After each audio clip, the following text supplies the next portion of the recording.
Pas tadi Apa saya kan Alia ya? pas tadi saya jalan saja dari apa? Dari Golda sama apa lagi namanya? Apa lagi tuh Bimo, jalan semua tuh motor-motor bawa senjata apa semuanya. Nggak ada nih kayaknya.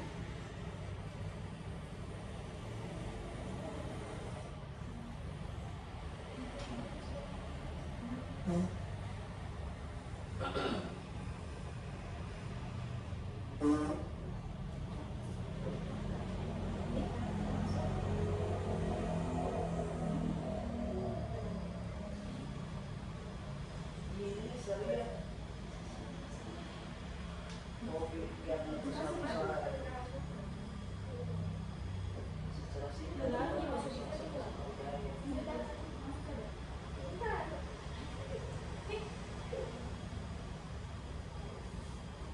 Ini briefingnya, masih briefing Pak ya? Iya.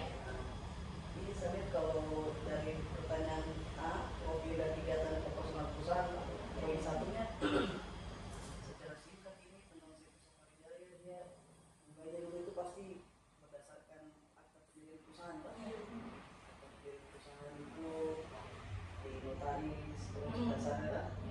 Terus kemudian lagi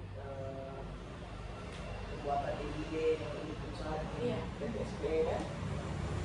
Kalau aktanya itu dari tahun pendiriannya 2018, jadi paham itu dari orang tua dulu, terus belajar di situ, walaupun sudah tidak ada, sudah berani juga bikin untuk kalau kita mengerjakan pekerjaan di bersentuhan langsung dengan pemerintahan, itu memang harus kita taat asas. Terus ini kemudian lagi struktur organisasi itu. Kalau dari berdasarkan komposisi pendirian akta perusahaan itu ya cuma terdiri dari komisaris sama direktur. Ya sederhana kan? Persepsi perusahaan ada risiko. Risiko pikiran saya ini market saya cuma di pemerintahan. Jadi saya tidak ada di umum. Jadi tahu sendiri itu sih kalau pemerintahan itu bagaimana mereka ada proses dana dan bukan tagihan kan. Jadi kalau resikonya dia rendah, rendah jadi resiko.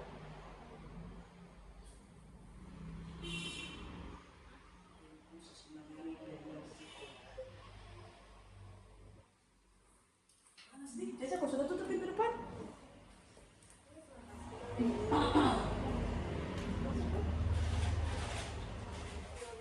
Apa kalau gimana?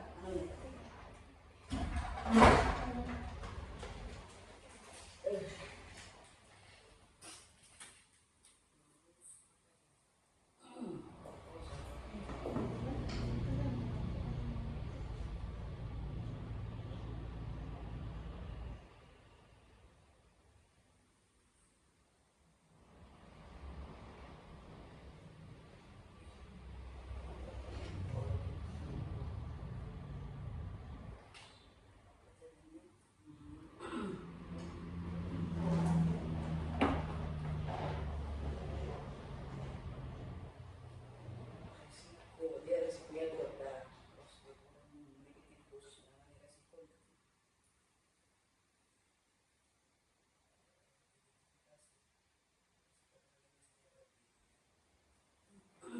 Resikonya itu jadi karena dia kategori rendah tuh, jadi makanya kayak semacam itu saja proses-proses pencairan juga penagihan bukan ke daerahnya Pak. Maksudnya ada proses pencairan itu karena di dalam pencairannya itu ada beberapa kayak kuasa pengulangan, terus ada bendaharanya dan ada penyedia pihak ketiga. Jadi saya itu sebenarnya Pak untuk bertantangan bersama di dalam tanah bekas. Didaftarkan dengan SPJ biasanya itu untuk melengkapi SPJ-nya itu harus lengkap semua mulai dari nota, surat pesanan, terus dengan foto dokumentasi. Semua yang ada di dalam tanah bekas itu harus bertantangan semua. Jadi sudah bisa mulai kan? Bisa. Nah, kalau Mas Brief minta menjelaskan seberapa besar dampak dan kemungkinan resiko tersebut. Nah ini maksudnya dia kategori rendah, jadi tidak terlalu sulit atau terlalu riskan untuk diselesaikan. Hanya proses ini saja, proses memakan atau proses pencairannya kan.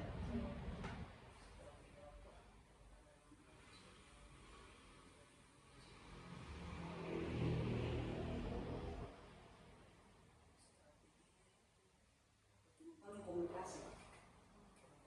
Kalau misalnya sama pengaran, hasil komunikasi lah mereka, Bu sudah bisa sajikan dari oh iya, mungkin minggu depan saya lagi proses GU ini untuk meminta dana dulu tak. Kalau sudah ada nanti saya melengkapi SPG, baru dia semua pembayaran itu sudah non tunai, jadi dia sudah masuk ke rekening semua. Setiap yang sudah kita SPG kan, setiap kegiatan yang sudah SPG kan.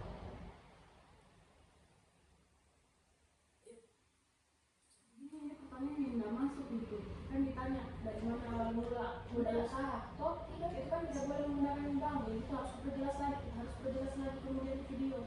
Nah itu tadi saya bilang Cak, dia pertama kan dari orang tua dulu toh, belajar bekerja terus memberanikan diri, tapi tidak bukan modal di situ toh, modal bukan itu pertanyaan modalnya.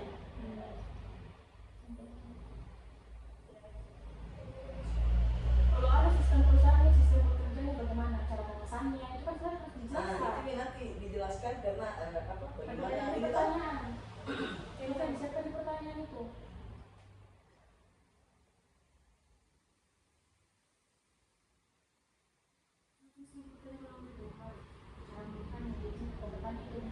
ini risiko apa saja dan Risiko di sini nggak ada kayak cara berarti operasionalnya toh. Karena saya bilang market itu bersentuh langsung sama pemerintahan saja, tidak ada umum. Di pemerintahan itu mungkin bisa kita mulai saja. Oh sudah ya, cuman belum bisa dikat. Jadi kalau dari saya kan market saya itu dia fokus di bidang pemerintahan, dalam hal ini OPD atau SKPD. OPD itu operasional organisasi perangkat daerah kedinasan kan. Terus kalau SKPD itu satuan kerja perangkat daerah, sama juga. Jadi dia itu kalau kita keras sekarang itu pemerintahan dia sekarang sudah sistemnya digital, jadi mereka itu sudah membuat satu aplikasi untuk SKPD itu bisa melakukan pemesanan tanpa harus bertemu langsung antara pemesan sama penyedia, dan hal ini CV kan perusahaan. Nah, jadi dia punya aplikasi dibuat oleh pemerintah itu, Bosara namanya, belanja online Sulawesi Tenggara. Nah, ini yang adakan dari Biro Layanan Pengadaan, unit kerja pengadaan barang dan jasa pemerintah. Nah, jadi di situ kita bikin akun CV itu seperti ini, membuat akun. Nah, ini CV saya. Terus nanti di sini melakukan pemesanan dari pejabat pengadaan. Jadi mereka itu ada pejabat pengadaan melakukan pemesanan ke Bosara. Jadi nanti ada notif masuk kalau ada pesanan yang masuk dari pemesan siapa, baru saya masuk ke menunya ini.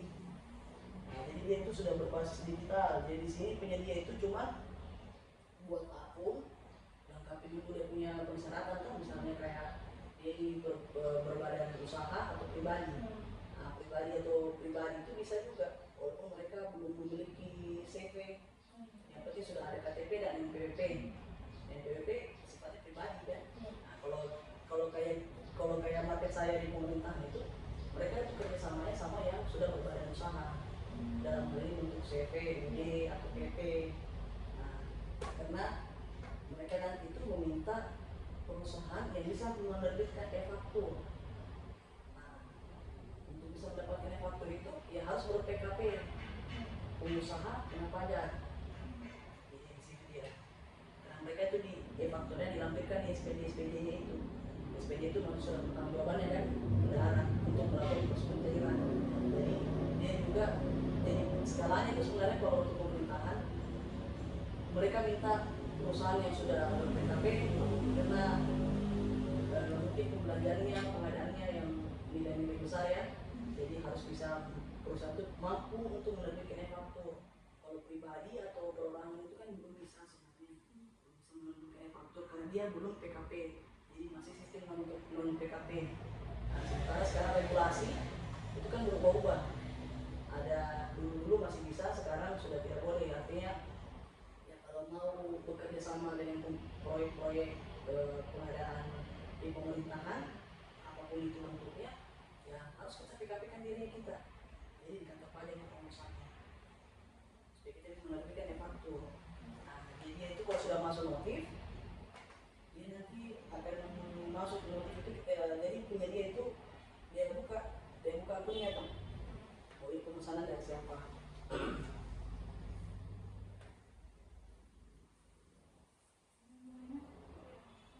Nah, kalau misalnya untuk perusahaan CV Safarijaya itu sudah berapa lama berjalan? Kalau dari berdasarkan akte resmi, ya kan, dia dari 2018. Iya, 2018. Itu kalau misalnya perjalanannya sampai sekarang ada yang naik, ada yang turun, gitu, bisa diceritakan? Pasti di awal-awal itu namanya merintis, Iya. ya kan? Tidak ada usaha yang langsung besar. Yang penting pertama kita tekun, ulet, ya kan? Terus juga sabar dan selalu mengikuti regulasi-regulasi yang ada. Supaya karena itu tadi saya bilang, kalau kita mau mengerjakan pekerjaan yang dari pemerintahan, bersentuhan dengan pemerintahan, kita harus taat asas. Apa yang mereka keluarkan aturannya itu harus kita penuhi. Jadi kalau kita tidak menaati asas atau aturan yang mereka buat, ya kita tidak bisa bekerja, tidak bisa mengerjakan proyek itu. Jadi kalau masalah naiknya itu ya itu tadi, ya, kita merintis dulu, ya, terus lagi memperbanyak link jaringan dari mengerjakan. Kalau dikasihkan pekerjaan kita betul-betul menyelesaikan secara baik, karena mereka ada hak untuk menilai. Artinya menilai bahwa oh perusahaan ini berkompeten, ya kan, terus profesional di bidangnya. Nah, terus pelayanan misalnya mereka memesan, kita juga langsung memproses dan mengantarkan. Nah, itu jadi mempermudah mereka untuk tidak harus datang lagi, mereka datang belanja. Karena saya bergerak kan, kalau saya Safarijaya itu bergeraknya di bidang percetakan, fotokopi, pengadaan alat ilustrator, sama pengadaan barang dan jasa. Jadi kalau misalnya dinasti itu ada belanja modal yang mereka masuk dalam anggaran mereka, di anggaran kantor mereka, ya kalau misalnya saya bisa mengerjakan itu dan berdasarkan itu isi yang saya punya, saya bisa mengerjakan itu, saya kerjakan. Pertanyaan selanjutnya itu tentang risiko di perusahaan CV Safarijaya. Yang paling ya, dalam menjalankan usaha ini, risiko apa yang paling sering dihadapi? Sejauh ini resikonya yang sampai mungkin berdampak merugikan bagi saya, itu kan masih resiko. Hanya selama ini yang saya bilang tadi, resikonya itu rendah, hanya proses pembayaran saja. Tapi tidak ada sampai yang lewat tahun atau tidak ada sampai yang tidak terbayarkan untuk di tahun anggaran berikutnya. Karena mereka tadi satu kali saya tegaskan bahwa saya bersentuhan mereka di bidang pemerintahan. Jadi mereka itu anggarannya adalah tiap tahun. Kalau sampai misalnya ada pembayaran saya yang sampai 2 tahun atau sampai tidak terbayarkan, itu belum ada. Dan itu yang saya anggap resiko. Buat nanti kalau tidak ada, makanya saya anggap resikonya rendah. Hanya proses menunggunya saja, proses pencairan untuk dilakukan pembayaran. Cuma itu saja. Kalau sebelumnya itu ada situasi yang cukup berat, bagaimana cara menangani? Kayak pernah menangani situasi yang berat, kayak resiko yang berat itu, risiko yang berat sebelumnya ada yang pernah kita lewati? Belum pernah, karena itu kan saya bilang masih kategori rendah. Semua kan hanya berdasarkan, kalau mereka itu kan sudah menganggarkan, misalnya pembelian ATK itu dianggarkan untuk 1 tahun. Jadi sebelum ini saya bilang kembali tidak saya berpikir, saya anggap resiko itu ketika ada yang tidak terbayar, tapi sejauh ini karena mereka dianggarkan untuk anggaran setahun, makanya dan tidak ada yang tidak terbayar. Jadi saya anggap itu resikonya memang rendah, bahkan hampir tidak ada. Hanya itu tadi proses menunggu saja untuk dilakukan pembayaran pencairan itu.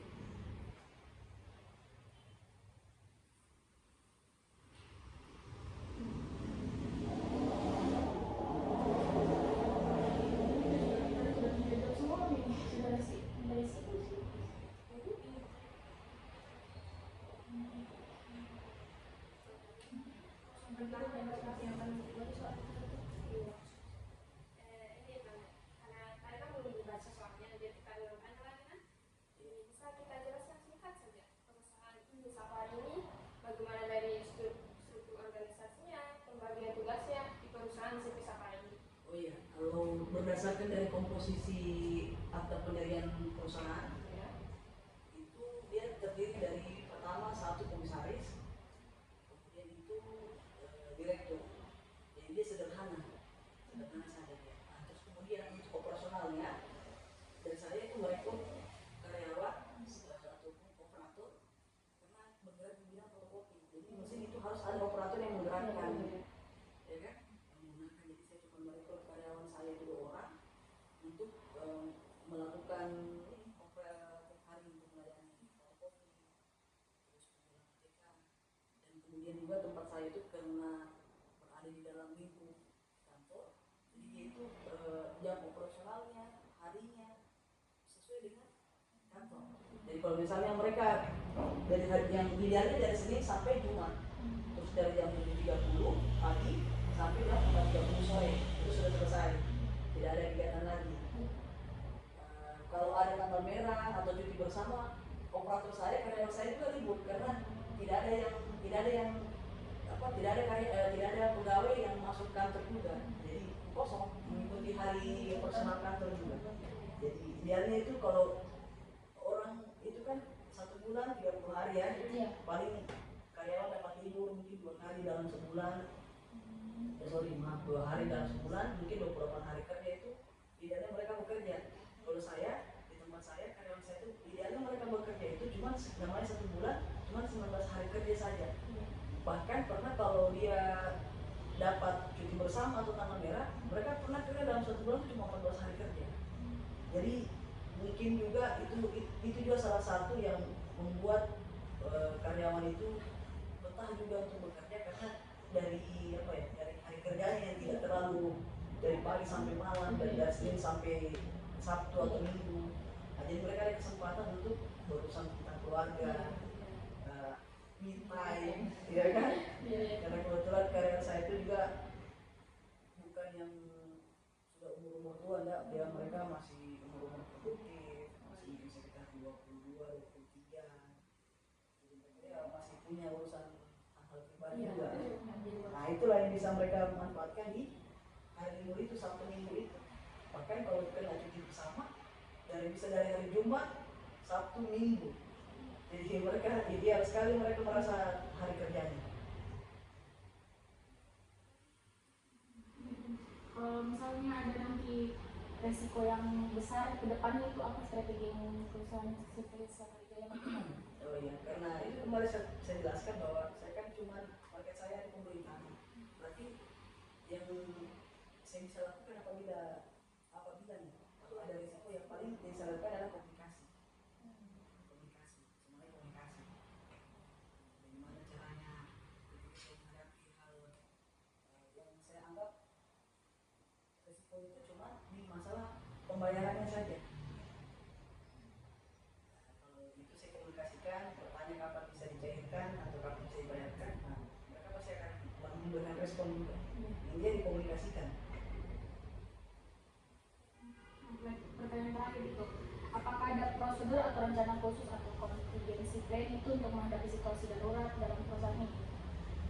Situasi darurat seperti apa ini? Demo atau apa? Kayak misalnya aplikasi dihapus, nah itu kan pemesanan lewat mana? Aplikasi dihapus, jadi bagaimana cara komunikasinya? Sebenarnya, kalau bahkan sebenarnya bukan saya dihapus, bahkan saya ini dari pemerintah juga berinovasi. Artinya mereka memunculkan lagi aplikasi yang lain.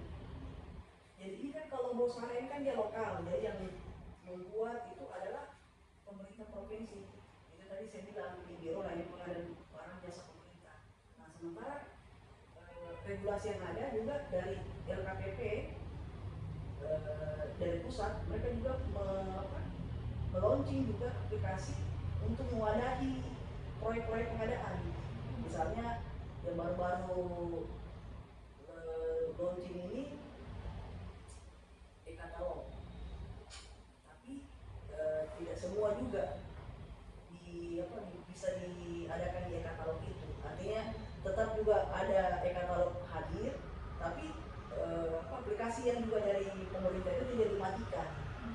Jadi mereka itu sebenarnya bersamaan mereka hadir untuk mewadahi saja, ya kan, mewadahi, memayungi bagaimana penyedia-penyedia ini yang ada di Kendari, Sulawesi Tenggara, khususnya dalam kota Kendari itu mereka bisa berbasis digital.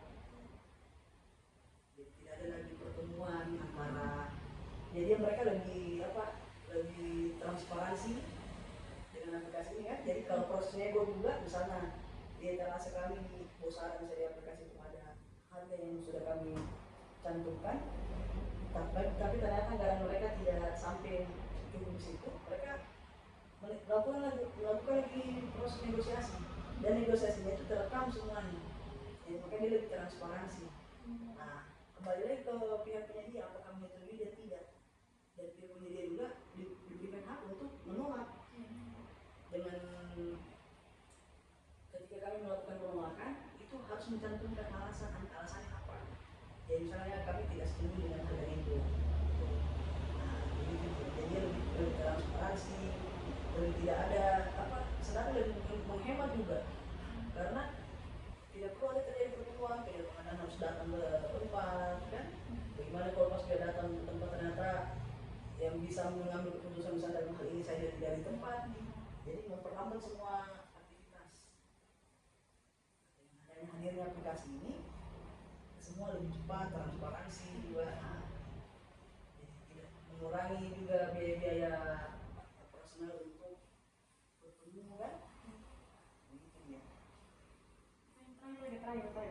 Kalau boleh berbagi, apa pesan dan saran untuk mahasiswa yang ingin menjalankan kayak terjun di dalam bidang usaha ini? Oh iya, makanya kalau saya dalam hal ini sudah biasa mentoring sama Caca. Memang saya sudah arahkan dia itu juga untuk bisa mengerjakan pekerjaan-pekerjaan yang berasal dari pemerintahan, dengan cara ya dia kan di akun Bosara itu ada pilihan yang untuk perorangan. Jadi saya suruh dia untuk pertama mungkin NPWP harus ada, terus membuat NIB di PTSP berkaitan dengan usaha atau minatnya dia. Karena di pemerintahan itu semua pekerjaan ada. Jadi sisa aktifnya saja dari adik-adik mahasiswa untuk juga bisa mengetahui apa sih perkembangan regulasi-regulasi pemerintahan ini. Karena kalau saya melihat dari adik-adik kan dari Fakultas Ekonomi, yang ujung-ujungnya ya kalau bukan bekerja di perusahaan swasta atau BUMN, ya pastinya jadi pengusaha, ya kan? Kalau saya lihat dari jalurnya itu. Nah, kalau untuk mengerjakan di proyek-proyek pemerintahan itu, ya harus taat asas, mengikuti aturan apa yang diberlakukan oleh pemerintahan. Nah, baru kita bisa mengerjakan pekerjaan yang mereka terbitkan, yang mereka mau adakan.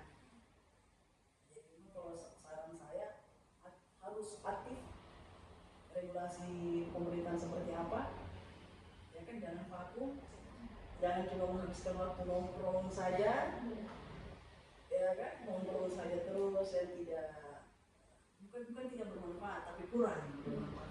Karena itu dia, kalau kita mau mengerjakan di proyek-proyek pemerintahan itu ya itu tadi harus taat asasnya, apa aturan-aturan pemerintah kita. Jangan terlalu banyak menghabiskan waktu untuk nongkrong, ya kan? Ya ternyata wah ternyata saya sudah ketinggalan sekali, saya tidak tahu ini ada informasi.